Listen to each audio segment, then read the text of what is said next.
সমস্যা হচ্ছে না, আমার গলার সমস্যা, সাউন্ডের সমস্যা কোথায়? সাউন্ড ঠিকই আছে তো, বোঝেন না? কথা বলতে যে আমার কষ্ট হচ্ছে, আপনি বুঝতেছেন না?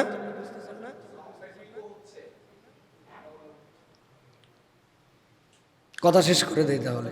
সুবহানাকাল্লাহুম্মা বিহামদিকা আশহাদু আল্লা ইলাহা ইল্লা আনতা আস্তাগফিরুকা ওয়া আতুবু ইলাইক। আসসালামু আলাইকুম ওয়া রাহমাতুল্লাহি ওয়া বারাকাতুহু।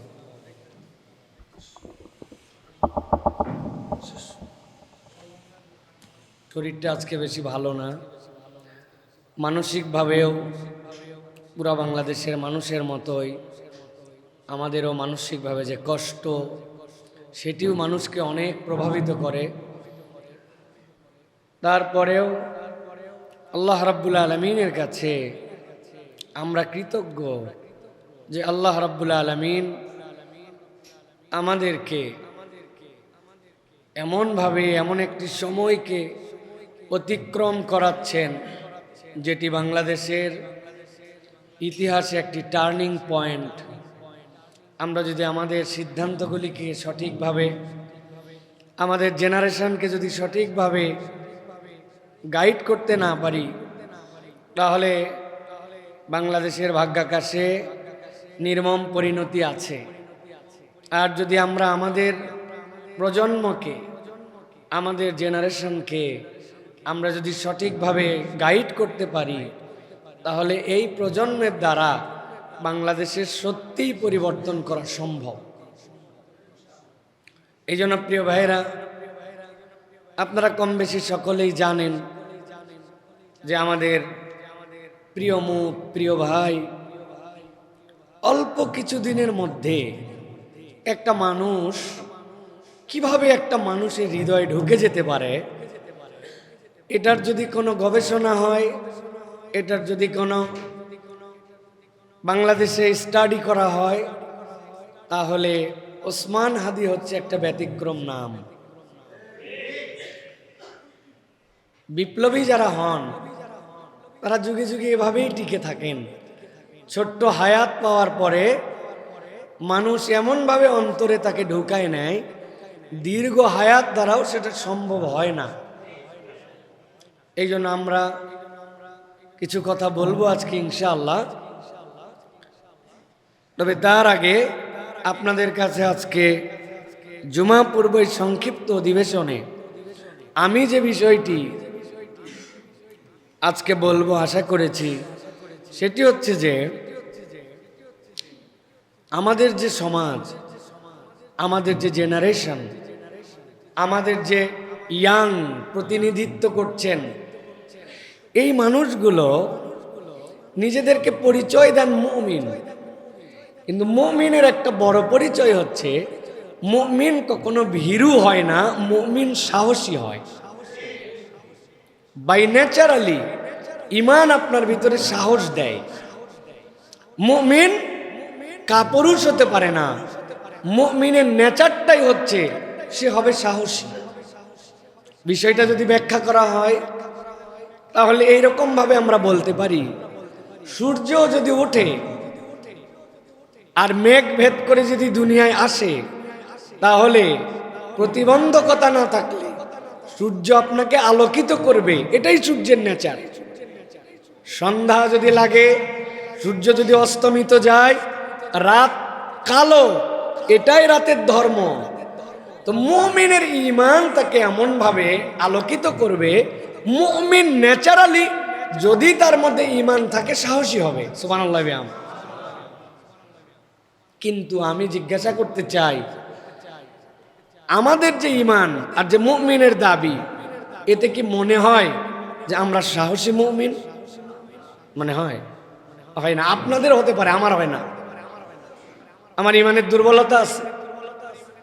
আজকে মূলত যেটা বলতে চাই, সাহসী মুমিন আল্লাহর জন্য যদি নিজেকে নিবেদিত করতে চায় এবং তার ব্যাটারি যদি রিচার্জ করতে চায়, 60টা তার জন্য আমল এবং দিক নির্দেশনা আছে। এইটা তার জীবনে না থাকলে ওই মুমিন যতই বলুক আমি সাহসী, যতই বলুক আমার ঈমান ঠিক আছে, আসলে সে সাহসীও নয়, তার ঈমানের মূল্যায়নও হয় নাই। সুতরাং আজকের আলোচনার একদম সংক্ষেপ বলবো, সাহসী মুমিন আল্লাহর জন্য নিজেকে নিবেদিত করার 7টি আমল এবং দিক নির্দেশনা। কোন মুমিন যদি শপথ নিয়ে এই 7টি বিষয়ের মধ্যে নিজেকে নিমজ্জিত করতে পারে, সে আর সাধারণ মুমিন থাকবে না, সে একজন ব্যতিক্রম মুমিন হবে ইনশাআল্লাহ। প্রিয় ভাইয়েরা, আমি আপনাদের কাছে কোরআনের একটা আয়াত তেলাওয়াত করেছি, সূরা আল মায়েদার 8 নম্বর আয়াত। আল্লাহ রাব্বুল আলামিন সেখানে বলেছেন ইমানদারের একটা অবস্থান থাকবে। কি থাকবে?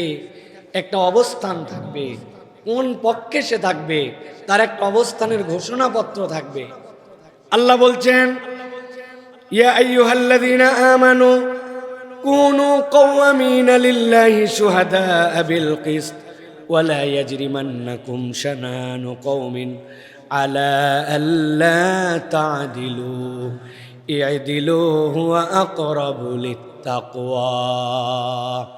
আল্লাহ বলছেন, তুমি যদি নিজেকে ঈমানদার দাবি করো, মুমিন দাবি করো, তোমার মুখের দাবিতে হবে না। কুনু কওয়ামিনা লিল্লাহ, আল্লাহর জন্য তোমাকে সতের উপরে, সততার উপরে, আদালতের উপরে তোমার অবস্থান হতে হবে। তুমি মুমিন পরিচয় দিবা, তোমার সাথে ন্যায়ের সম্পর্ক থাকবে না, আদর্শের সম্পর্ক থাকবে না, আল্লাহর জন্য তোমার আদালত ইনসাফ থাকবে না। এইটা কোনো মুমিনের পরিচয় হতে পারে না। মুমিন পরিচয় দিবে, আল্লাহ বলছেন তোমরা আদালতের উপরে থাকবে। আল্লাহ বলছেন কোনো কওমকে যেন ভয় ভীতির কারণে, প্রভাব প্রতিপত্তির কারণে তোমাদেরকে যেন আদালত আর ইনসাফ থেকে সরাই না দেয়। তুমি যদি আদালতের উপরে না থাকো, তুমি ইসলামের উপরে নাই। তুমি যদি ইনসাফের উপরে না থাকো, তোমার মুমিন পরিচয়ের উপরে তুমি নাই। সুতরাং মুমিন, ইনসাফ, আদালত, এটা হচ্ছে পরিপূরক শব্দ। মুমিনের ইনসাফ, আদালত পরিপূরক শব্দ। এটা মাথার মধ্যে আপনাকে প্রথমে ঢুকায় রাখতে হবে। এরপরে যেই নির্দেশনা 7টি আমাদের জন্য দরকার, তার প্রথম যেটি দরকার নিজেকে সাহসী করে তোলার জন্য, সেটা হচ্ছে নীরব ইখলাস। মানব জীবনের সবচেয়ে গুরুত্বপূর্ণ নীরব ইখলাস। কেউ জানে না যা আল্লাহ জানেন তা। এই নীরব ইখলাস যদি কারো ভিতরে না থাকে, তাহলে দুনিয়ার যত লৌকিকতা, বাহ্যিকতা, বাহিরের দেখানো, এগুলো আল্লাহর কাছে একটাও অ্যাকসেপ্টেড হবে না। সুতরাং মুখস্থ করে ফেলতে হবে, আমার ইখলাসটা হবে নীরব। কেউ জানে না যা আল্লাহ জানেন তা। এটা ঘোষণা দিয়ে নাই, এটা নীরবে তার দিল থেকে আসতে হবে। আল্লাহ রাব্বুল আলামিন বলছেন, ওয়াসিররু কাওলাকুম আও ইজহারু বিহি ইন্নাহু আলিমুম বিযাতিস সুদূর। নিশ্চয় জেনে রাখো, তুমি যা মুখ দিয়ে প্রকাশ করো আর যা প্রকাশ করো না, আল্লাহ বলছেন আল্লাহ সব বিষয় জানেন। ইন্নাহু আলিমুম বিযাতিস সুদূর, তোমার অন্তরের ভিতরে যা হয় সেইটার খবরও জানেন যিনি, তিনি কে?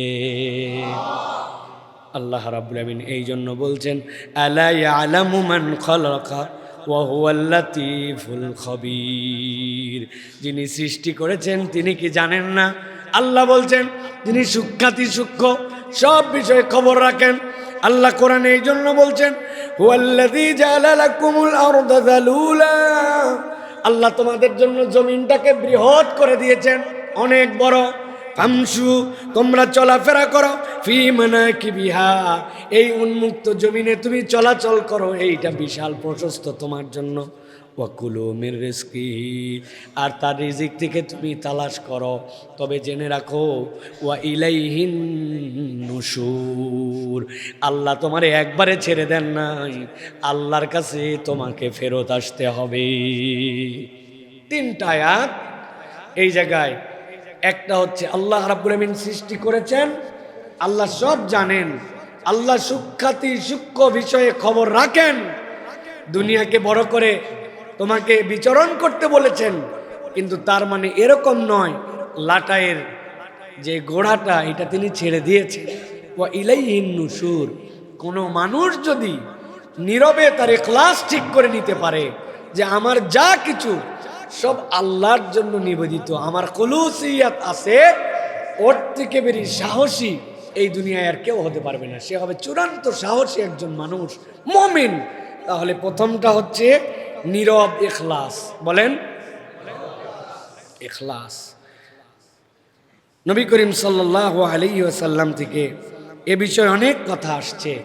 নবীজি বলছেন, ইন্নাল্লাহা লা ইয়ানজুরু ইলা সুওয়ারিকুম ওয়ালা ইলা আজসাদিকুম ওয়ালাকিন ইয়ানজুরু ইলা কুলুবিকুম ওয়া আমালিকুম।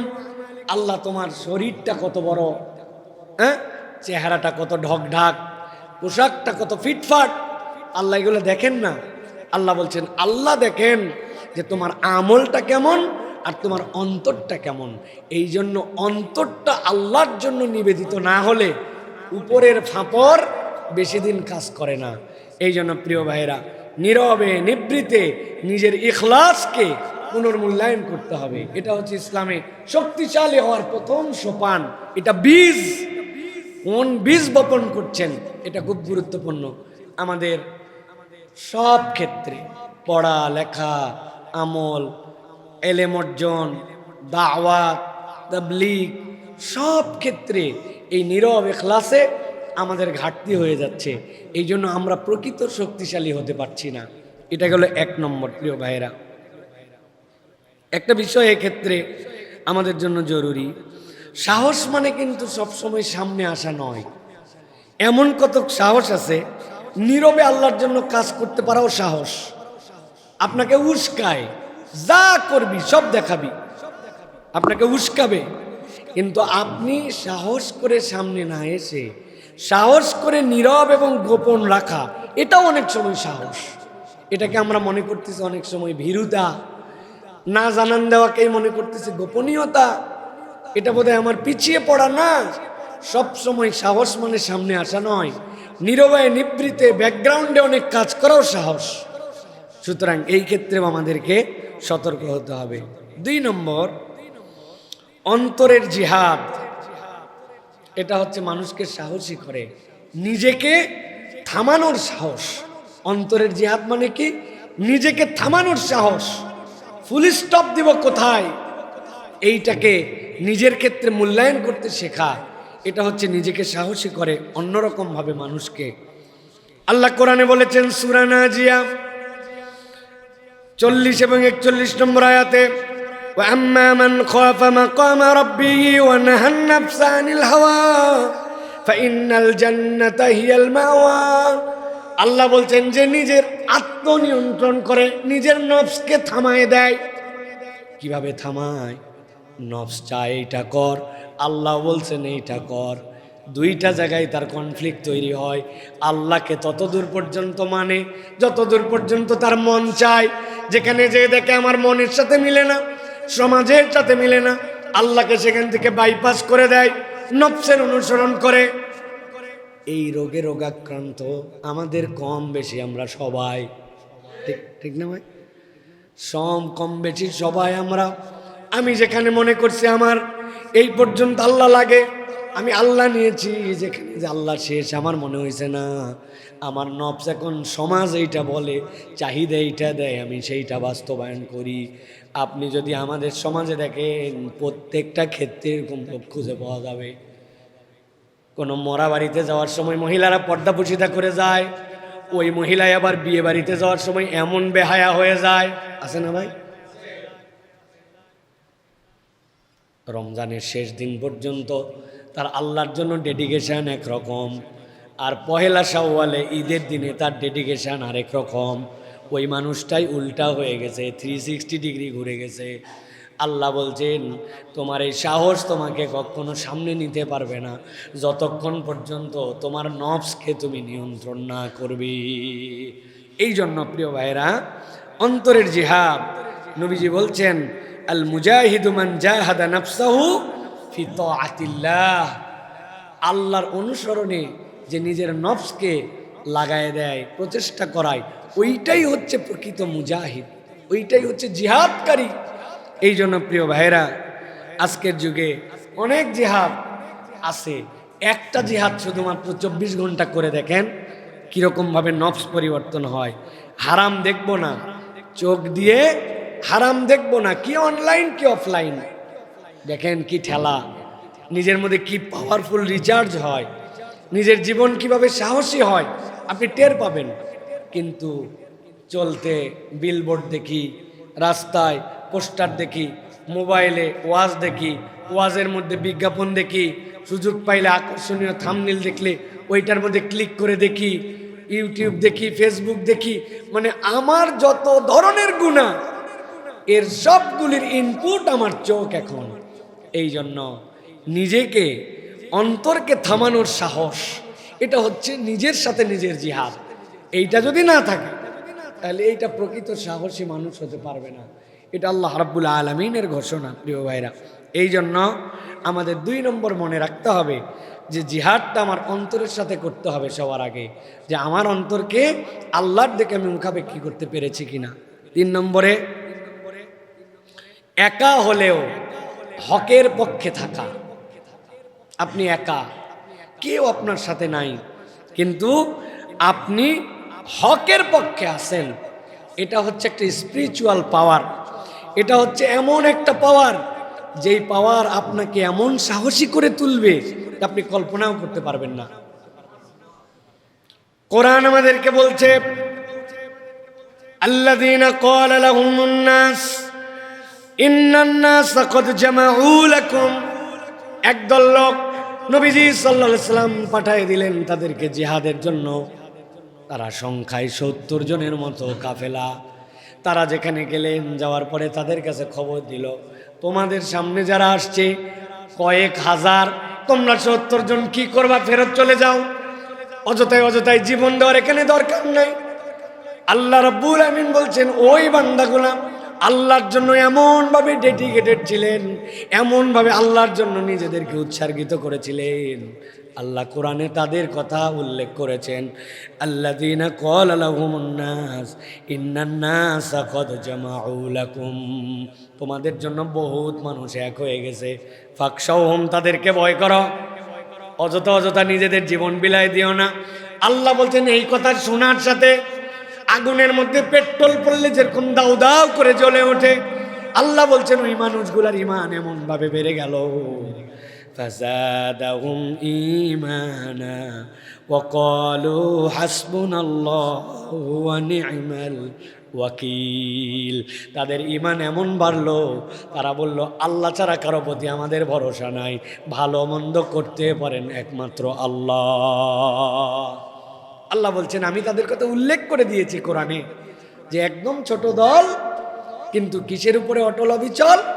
তারা হকের পক্ষে ছিল। হকের পক্ষে থাকার একটা শক্তি আছে, দিলের মধ্যে একটা জোর আছে, আপনার মধ্যে একটা হিম্মত আছে যে আমি ন্যায়ের পক্ষে, কেউ নেই তাই কি, আমি আছি টিকে। এই মানুষদেরকে আল্লাহ রাব্বুল আলামিন সাহসী করে দেন, সম্মানিত করে দেন। মুসনাদ আহমদের হাদিসের মধ্যে আসছে, লা ইয়ামনাআন্না আহাদুকুম লা ইয়ামনাআন্না আহাদাকুম হাইয়াতুন নাস আন ইয়াকুলা বিহাক্কিন ইযা আলিমাহু। যদি কোনো ব্যক্তি জানে যেটা হক, এটা সত্য, তাহলে সে সিঙ্গেল হতে পারে, কিন্তু সে হকের পক্ষ ত্যাগ করবে না। এইটা সে জানলে হককে প্রকাশ করবে। সুবহানাল্লাহ। এটা একটা শক্তির ব্যাপার, এটা একটা সাহসের ব্যাপার। আমরা আমাদের যেই ভাইয়ের কথা বলছিলাম, আপনি খেয়াল করে দেখেন, পুরা দুনিয়া একদিক ছিল, কিন্তু সে তার কথা বলতে শুরু করছে, এমনভাবে বলছে, এতভাবে বলছে যে এক ব্যক্তি বাংলাদেশ হয়ে দাঁড়ায় গেছে, ঠিক কিনা? এক ব্যক্তি বাংলাদেশ হয়ে দাঁড়ায় গেছে। সুতরাং হকের পক্ষে থাকা, এই চেতনাকে লালন করা, এটা হচ্ছে আমাদের জন্য খুব জরুরি প্রিয় ভাইরা। সুতরাং একা হলেও হকের পক্ষে আমাকে থাকতে হবে। ইমামে আজম আবু হানিফা রহমতুল্লাহি আলাই, যুগ শ্রেষ্ঠ। পৃথিবীর যদি 5 জনকে ধরা হয়, সাহাবায়ে কেরামের পরে তাবেঈদের যুগ থেকে আজকে 1450 হিজরি পর্যন্ত যদি পৃথিবীর 5 জনকে ধরা হয়, যে আল্লাহ রাব্বুল আমিন যাদেরকে জ্ঞানে, গরিমায়, এলেমে, ফিকহে অনন্য করছেন, ইমামে আজম আবু হানিফা রহমতুল্লাহ তার মধ্যে একজন। উনার মতো লোককে তারা কত কৌশলে রাষ্ট্রীয় কাজীর দায়িত্ব দিয়েছে, কিন্তু তিনি বলেছেন আমি মনে করছি ওই কাজীর ওখানে বসার পরে ফরমানটা উপরের দাবি অনুযায়ী দিতে হবে, আমি শুধু মাইক, আমি ব্যক্তি হিসেবে কাজ করতে পারবো না, ইমাম আজম রহমতুল্লাহ দায়িত্ব নেন নাই, তাকে জেলে রাখছে, তাকে মারছে, বেত্রাঘাত করছে, কিন্তু একাই তিনি দাঁড়ায় গেছেন। এই যে দাঁড়ানো কিসের থেকে আসে? এটা আসে যে আমি ন্যায়ের পক্ষে, আমার তো ভয় নেই, আমি মরলে তো শাহাদত, বাঁচলে তো গাজী, তা আমার দুনিয়ায় ওজা, পরকালে তা। আর যেই ব্যক্তিরা মনে করে মরলেই তো দুনিয়া শেষ, ওদের কাছে তো আপনি জীবন দেওয়ার কোনো কাহিনী খুঁজে পাবেন না, ঠিক কিনা? ও বাঁচতে চায় আর আমি মরতে চাই, পার্থক্যটাই তো এই জায়গায়। এই জন্য প্রিয় ভাইয়েরা, একা হলেও আমি হকের পক্ষে থাকবো, হক কখনো ত্যাগ করা যাবে না। রাজি তো ইনশাআল্লাহ? প্রিয় ভাইয়েরা, 4 নম্বরে দোয়াকে অস্ত্র বানানো। ইমানদারের দায়িত্ব হচ্ছে সে যখন দোয়া করবে, এই দোয়াগুলা তার জন্য অস্ত্র হবে।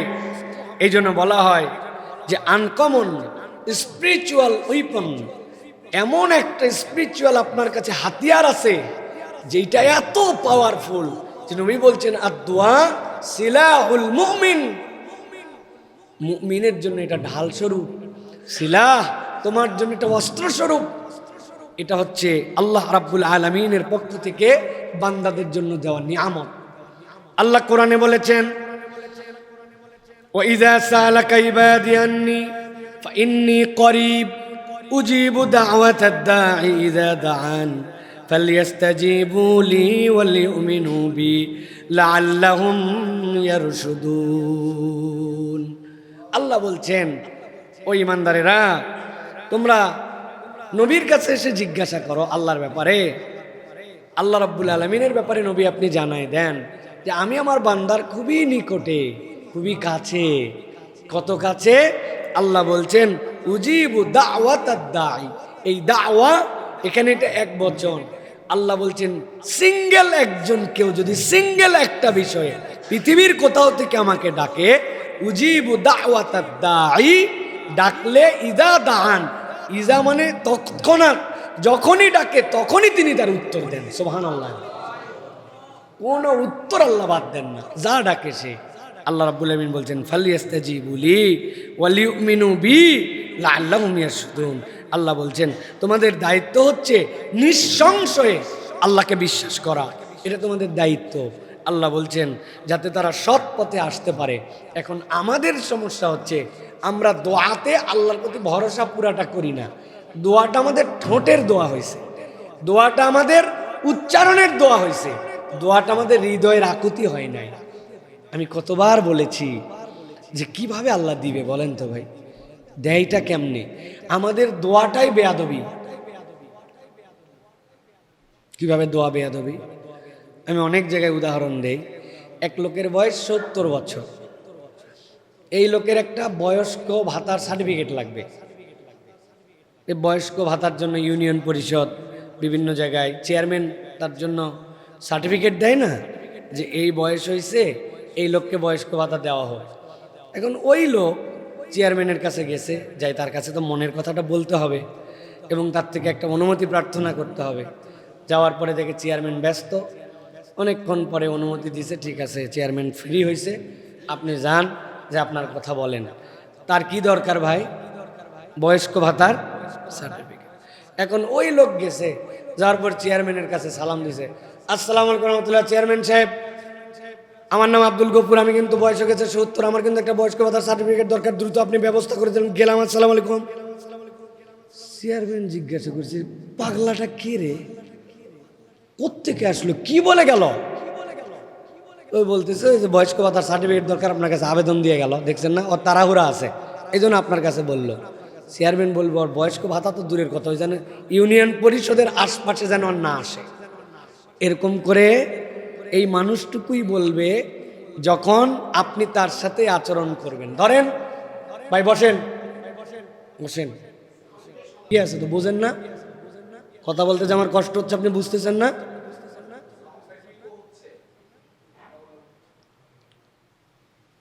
কথা শেষ করে দিই তাহলে। সুবহানাকাল্লাহুম্মা বিহামদিকা আশহাদু আল্লা ইলাহা ইল্লা আনতা আস্তাগফিরুকা ওয়া আতুবু ইলাইক। আসসালামু আলাইকুম ওয়া রাহমাতুল্লাহি ওয়া বারাকাতুহু।